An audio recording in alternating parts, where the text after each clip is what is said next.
আজ ফাইনালি অনেক দিন পর একটা ভিডিও পোস্ট করছি। ভীষণ ব্যস্ত থাকার কারণে ভিডিও এডিট করতে সময়ই পাচ্ছিলাম না। তো আজকে যাচ্ছিলাম আমাদের বাড়িরই একজনদের কালী পুজো। এখানে আমি বনি বাবা মা সবাই আছে, কিন্তু সুভাষিস আসতে পারেনি ওর কাজের জন্য। তো এখানে সবাই গল্প করছিল, গল্প করা তো শেষই হচ্ছিল না। তো খানিকক্ষণ বসে আমরা এখানে পুজো দেখলাম।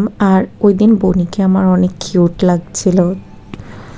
যাই হোক, এই তো এখানে বসে বেশ খানিকক্ষণ পুজো দেখার পরে মনে হলো একটু কফি খাই, কিন্তু কফি খেতে গিয়ে দেখি না চিপস শেষ হয়ে গেছে। তারপরে কী করবো, পুঁতে বসে গেলাম। প্রথমেই দিয়ে দিল গরম গরম বেগুনি আর ডাল পুরি, আর ছিল চানা পনিরের তরকারি। আর এখানে বনি, ভাই আর পূজা আমরা চারজনে খেতে বসেছিলাম। আর আলুদমও ছিল, আমার খুব একটা ভালো লাগেনি বলে তাই জন্যে পূজা নিয়ে নিয়েছে। আর শেষে চাটনি, পাঁপড় আর মিষ্টি ছিল। আর একদম শেষে ছিল হজমলা। যেহেতু বাড়ির পুজো তাই একটু বেশি তো অ্যাডভান্টেজ নিতেই হবে, তাই আমরা একটু বেশি বেশি করে হজমলা নিয়ে নিয়েছি। তো আজকের মতো এতটাই, দেখা হচ্ছে অন্য কোনো ভিডিওতে। এখনো মতো বাই।